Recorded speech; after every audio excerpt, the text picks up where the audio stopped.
नमस्कार, आप देख रहे हैं मध्य प्रदेश छत्तीसगढ़ का नंबर 1 डिबेट शो छत्तीसगढ़ की बात। आज मैं हूं आपके साथ राहुल सौमित्र। जिस छत्तीसगढ़ राज्य में 90 विधानसभा सीट में से भारतीय जनता पार्टी के पास 15 सीट भी ना हो, क्या वहां चुनौती नहीं है? केंद्र में मोदी सरकार और राज्य में 15 साल के शासन की लेगेसी के बावजूद यहां कांग्रेस ने एक तरफा 70 सीट जीतकर सत्ता में आई। क्या इसे बीजेपी चुनौती नहीं मानती? और दूसरा सवाल यह भी है कि बीजेपी कैसे दावा कर रही है कि परमानेंट सत्ता में आएगी। ये सवाल इसलिए उठ रहे हैं कि डी पुरंदेश्वरी की जगह प्रभारी की जिम्मेदारी संभालने के बाद पहली बार छत्तीसगढ़ दौरे पर आए ओम माथुर ने छत्तीसगढ़ को चुनौती ही नहीं माना। अब सवाल है कि ओम माथुर के बयान के मायने क्या है, उनके दावे का आधार क्या है। तमाम पहलुओं पर चर्चा करेंगे। और ओम माथुर वही हैं जो उत्तर प्रदेश में एक तरफा भारतीय जनता पार्टी को जीत दिलाए हैं। ओम माथुर वही हैं जो गुजरात में तमाम चुनौती के बाद भारतीय जनता पार्टी को जीत दिलाए हैं। लेकिन छत्तीसगढ़ में उन्होंने जो कुछ कहा उसके मायने क्या है, ये जानेंगे, समझेंगे। लेकिन उसके पहले एक रिपोर्ट देख लेते हैं। कांग्रेस और बीजेपी की प्रतिक्रिया क्या है।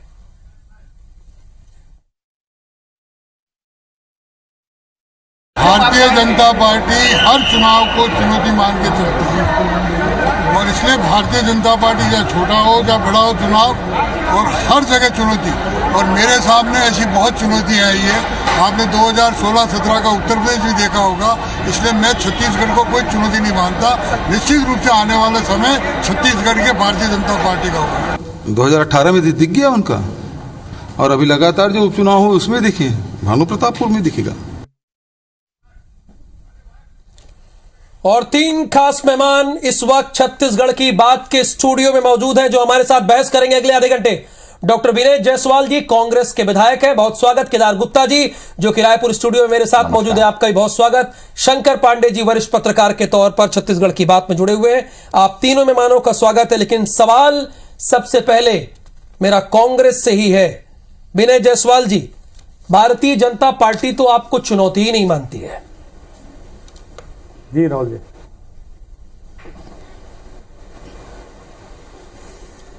देखिए राहुल जी, जो एक अभिमान होता है ना, और बोलते हैं घमंडी का, जो घमंड का घड़ा बहुत जल्दी फूट जाता है।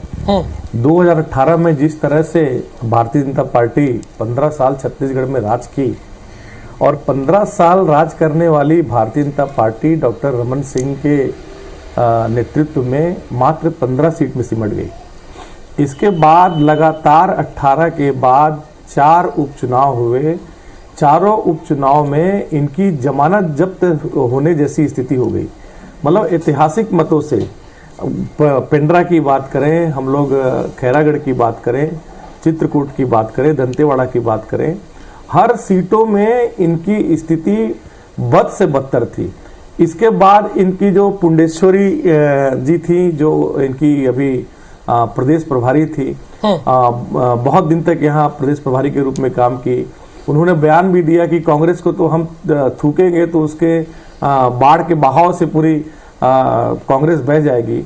अब ये माथुर जी आए हैं, अब ये भी बोल रहे हैं कि हमारे लिए कांग्रेस कोई चुनौती नहीं है। वो तो अभी बोलते हैं ना कि आप अपना सर खोलेंगे तो नाई को पता चली जाएगा कि कितने बाल हैं और कैसे उसका कटिंग करना है। तो अभी भानु प्रतापपुर का चुनाव है, इसके बाद फिर विधानसभा चुनाव है। अब सारी चीजें क्लियर हो जाएंगी। माननीय यशस्वी भूपेश बघेल जी ने जिस तरह से छत्तीसगढ़ महतारी के सेवा करने का काम किया है, एक तपस्वी के रूप में काम जैसा कि एक नियम है छत्तीसगढ़ की बात का, शुरुआत में सर हम सबको एक समान समय देते हैं, तो 1.5 मिनट का समय आपके पास भी था। केदार गुप्ता जी, देखिए यहां पर विनय जायसवाल जी कह रहे हैं कि 4 उपचुनाव हो। आपने 2018 का चुनाव भी देखा, 15 साल के शासन के बाद 15 सीट भी नहीं आई, और आप चुनौती नहीं मान रहे। ये तो आपका अहंकार है, उनका कहना है। देखिए, बहुत सीधी बात है कि मुझे तो ये चिंता हो रही है और प्रदेशवासियों को भी चिंता हो रही है कि ये 10-11 महीने जो बचे हैं उसमें ये सरकार कैसे चलाएंगे।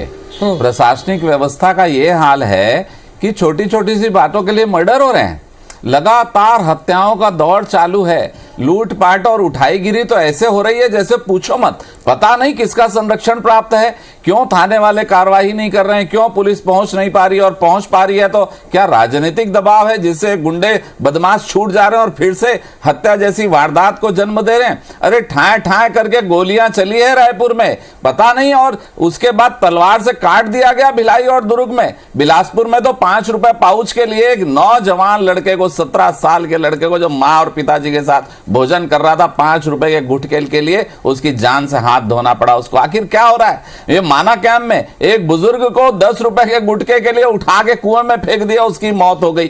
कहां हमारा ये छत्तीसगढ़ इतना शांत प्रदेश था, और आज देखो तो चारों तरफ हाहाकार है। प्रशासनिक व्यवस्था और शासन की व्यवस्था कुल मिलाकर शून्य है। इसलिए माननीय माथुर जी ने कहा है कि कोई चुनौती नहीं है, चुनौती तो कांग्रेस के सामने खुद है। कैसे प्रशासनिक, कितने ट्रांसफर होते हैं, बाप रे बाप, उठाकर तो देखो।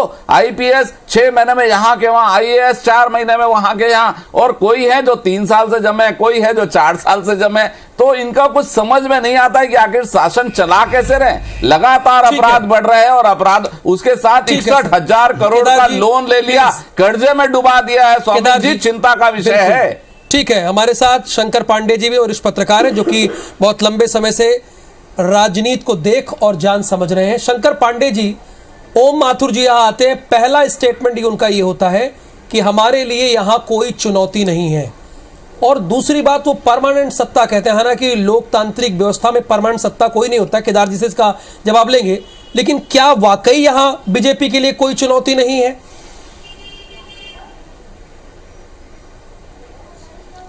देखिए साहब, हर चुनाव में चुनौती तो होती है, बिना चुनौती के चुनाव होते नहीं हैं। जिस एक व्यक्ति मोदी जी के चेहरे पे पूरी भाजपा देश में चुनाव लड़ रही है, वो खुद अपने गुजरात में, जहाँ के वो मुख्यमंत्री रहे हैं, वहाँ 25 सभाएं लगातार ले रहे हैं, तो चुनौती तो है। माथुर जी पहली बार छत्तीसगढ़ आए हैं और प्रभारी के रूप में, और विमान से उतरने के बाद उन्होंने कहा कि कोई चुनौती नहीं है। मुझे ऐसा लगता है कि उनको पता नहीं कैसा, किसने क्या फीडबैक दिया है, मुझे ऐसी जानकारी नहीं है, पर छत्तीसगढ़ में जरूर चुनौती है। छत्तीसगढ़ में उन्हें 14 सीटों से 4 गुना कम से कम 56 सीटें लाना पड़ेगा सरकार बनाने के लिए। और अभी उनके सामने सबसे मजबूत, आज की स्थिति में देश में कांग्रेस सबसे ज्यादा मजबूत कहीं है तो छत्तीसगढ़ में। और मुझे एक बात और याद आ रही है कि पिछले विधानसभा चुनाव के समय एक भाजपा के बड़े नेता आए थे, उन्होंने कहा था कि +65 छत्तीसगढ़ में आएंगे। आई कितनी? 15 सीटें, जो बाद में 14 हो गई। तो ये पता नहीं उनको क्या फीडबैक मिला है। लगातार वो मीटिंग लेते, कुछ जगह दौरा करते हैं, उसके बाद अगर वो बोलते तो एक बार समझ में आता है, पर पता नहीं उनको कैसे फीडबैक मिला है, किसने बताया है, क्या किया है। तो चुनौती तो साहब छत्तीसगढ़ में बहुत ज्यादा चुनौती भाजपा के लिए।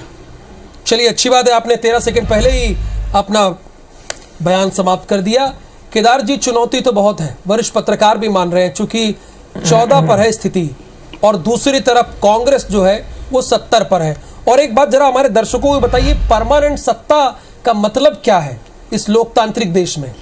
देखिए, 2 भाग में मैं जवाब देता हूं। पहला भाग तो यह है कि ओम माथुर जी ने कहा कि भारतीय जनता पार्टी हर चुनाव को चुनौती के रूप में लेती है, पर छत्तीसगढ़ में उन्होंने देखा है। आप कहते हैं 70 विधायक, अरे भाई साहब, दूध 1 लीटर हो, 5 लीटर हो, या 25 लीटर हो, या 70 लीटर हो, अगर उन्हीं के लोगों ने उसमें नींबू निचोड़ दिया ना, तो लीटर का मतलब नहीं होता, दूध तो फट जाता, और फट चुका है कांग्रेस का दूध। यहाँ पर आंतरिक लड़ाई इतनी है। देखिए, चरणदास महंत जी के बातों पर गौर नहीं किया जाता।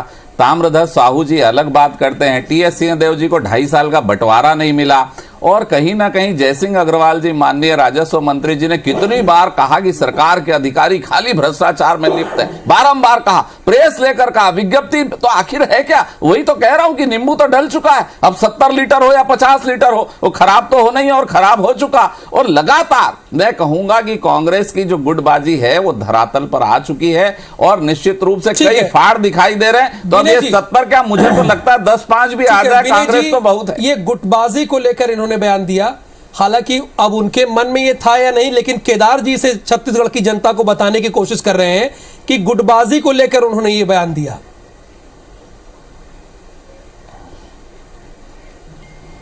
देखिए, जैसे कि मन्नी हमारे वहाँ पत्रकार साहब बैठे थे और उन्होंने अपना बयान दिया। उन्होंने ये बोला कि कोई भी चुनाव किसी के लिए भी चुनौती होती है ना, बहुत अच्छी बात बोली। और छत्तीसगढ़ के धरातल में जाके अगर ये देखेंगे, केदार जी जाके देखेंगे तो इन सबको समझ में आता है। देखिए केदार जी ने अभी कितनी वो अपराध ट्रांसफर और टीएस बाबा और जयसिंह अग्रवाल जी, सारी की सारी जो जन का मुद्दा नहीं है उसके ऊपर इन्होंने बात किया।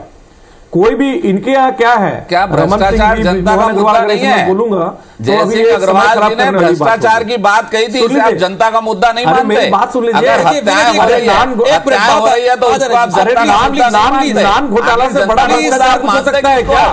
अरे नान घोटाला से बड़ा कोई भ्रष्टाचार हो सकता है क्या? पनामा पेपर से ज्यादा कोई भ्रष्टाचार हो सकता है क्या? ताकत से ज्यादा बैंक का अपनी घोटाला ताकत से ज्यादा आपकी गुटबाजी पर भरोसा है विनय जी। आपकी ताकत, बीजेपी को अपनी ताकत से ज्यादा आपके भीतर जो गुटबाजी है उस पर भरोसा, इसलिए उन्होंने कहा। केदार जी का बयान ये सामने आया था, इस पर आप क्या कहेंगे?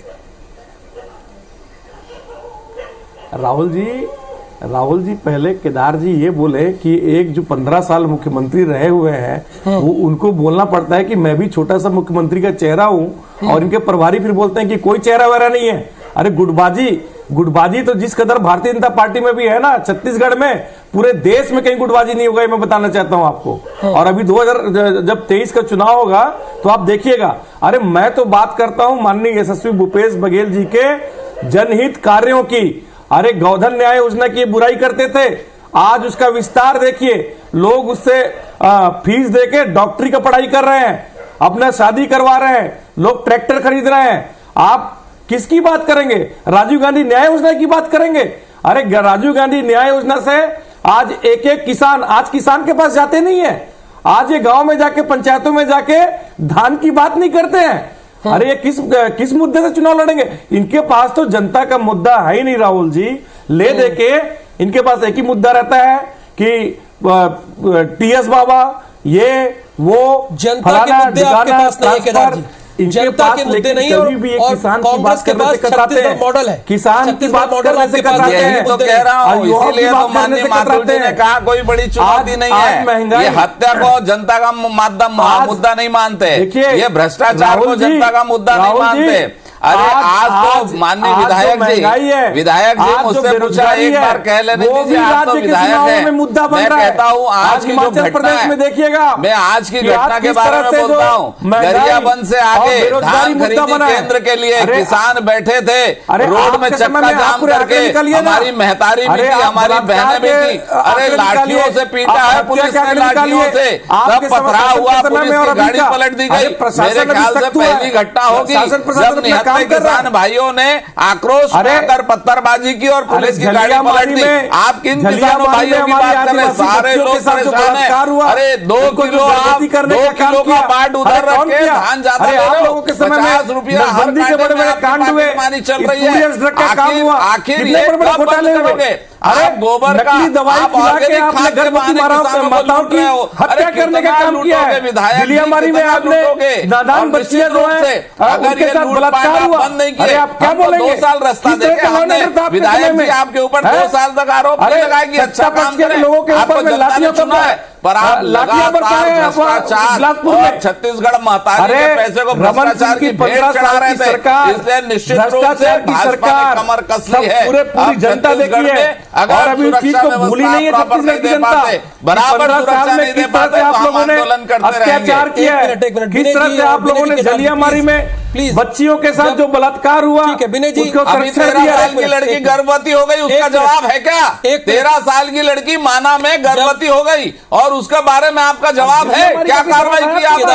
आज 6 बच्चियां जगदलपुर के हॉस्टल से लापता है। जवाब देखिए, मैं आपसे ये वादा करता हूं कि लॉ एंड ऑर्डर पर बहस करेंगे, लेकिन आज जिस मुद्दे पर बहस है, प्लीज अरे आपके जो लोग जब आप मानते हैं कोई चुनौती नहीं है माताओं की तो हत्या आपको करवाए, कमर क्यों कसना उसके बारे पड़ेगा? में कुछ ये बोले क्यों क्या? करें? निश्चित रूप से क्यों अगर जब चुनौती सरकार है, नहीं है? चुनाव है, ज्यादती हो रही है, तानाशाही चल रही है, प्रशासनिक आतंकवाद चल रहा है, शासन का आतंकवाद चल रहा है, कमर तो कसनी पड़ेगी। और कमर पर आप कसने तो पे- आप तो चुनौती नहीं मानते अरे कांग्रेस चुनाव- को। समय के चुनाव तो आंकड़े चुनौती अपराध है। के, माथुर और जी अभी के हमारे माननीय समय के माथुर जी आंकड़े के आप बयान निकाल को लीजिए, पूरा सुनिए। आपको उन्होंने पता कहा चल जाएगा भाजपा हर कि चुनाव अपराध को किसके समय चुनौती में ज्यादा होता समझती है, था। पर छत्तीसगढ़ अरे में दो चार बहुत घटनाओं बड़ी को कोई लेके चुनौती नहीं है। ये अगर खुद पूरा में आरोप घिरे हुए लगाएंगे हैं, सरकार के इनका ऊपर, दूध फट क्योंकि चुका इनके है, पास कई कोई भी भाग में हो किसान चुकी है इनके लिए मुद्दा कांग्रेस। नहीं है, और आप देख युवाओं लेना के लिए मुद्दा इनके नहीं है, बगावती तेवर महंगाई सामने इनके लिए आएंगे और मुद्दा नहीं कांग्रेस है, स्वाहा हो बेरोजगारी जाएगी। इनके लिए मुद्दा भारतीय नहीं है। जनता पार्टी का कैडर बेस केवल कार्यकर्ता है, अब मुंगेरी वो लाल के सामने आकर हसीन लड़ाई सपने लड़ने देख के लिए रहे हैं। तैयार है। चलिए मजबूत संगठन चलिए के साथ। दोनों नेताओं के बाद एक वरिष्ठ पत्रकार की बात आ जानी चाहिए। होने वाले हैं।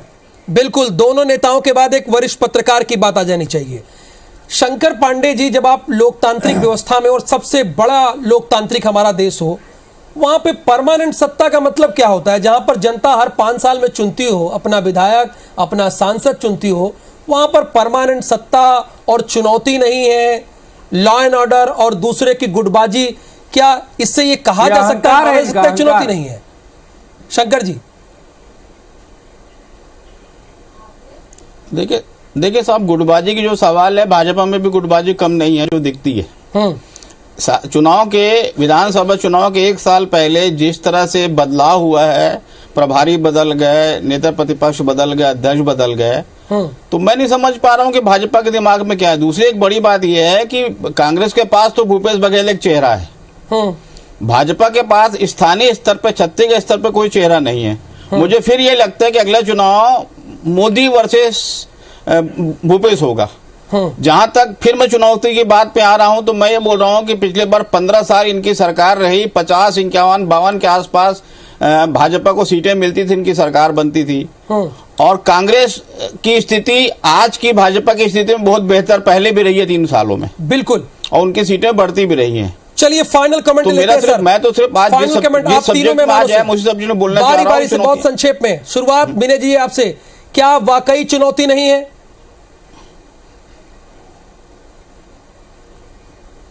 विनय जी संक्षेप में सर। राहुल जी, मुंगेरी लाल के हसीन सपने देखिए मैं बोल रहा हूँ, हसीन सपने देखने के लिए कोई नहीं रोका हुआ है। आज जिस तरह से जो जन उपयोगी जो विकास यानी के जो मुंगेरी कार्य लाल के हैं, हसीन किसानों सपने के जो कार्य देख रही हुए हैं, बीजेपी, गौपालकों आप के चुनौती लिए, भी नहीं मानते, भूमिहीन, चेहरा भी नहीं है, मजदूर दो के चीज लिए, सामने है। केदार जी, इनके लिए केवल हसीन सपने हैं और कुछ नहीं है। देखिए, निश्चित रूप से देखिए, कांग्रेस पार्टी अपने छलावे वाले घोषणा पत्र के आधार पर जीत कर आ गई थी। जनता समझ ली है कि ये टाए टाए फिस है, इनके कथनी और करनी में बड़ा अंतर है। शराबबंदी समझ हुई ली नहीं, है, नौजवानों को भत्ता मिला नहीं। बहुत शुक्रिया डॉक्टर विनय जायसवाल जी। समय का अभाव है, समय से मैं भी बंधा हूं। केदार गुप्ता जी आपका भी धन्यवाद, शंकर पांडे जी आपका भी धन्यवाद। लेकिन सवाल यही है, जहां पर जनता चुनती हो, 5 साल में चुनाव होता हो, वहां पर परमानेंट सत्ता का मतलब क्या है, ये जनता सुन रही है। और दूसरा, क्या वाकई बीजेपी के लिए कोई चुनौती नहीं है? और जहां 14 विधायक वहां चुनौती ना हो, सब जनता पे छोड़ते हैं। धन्यवाद, नमस्कार।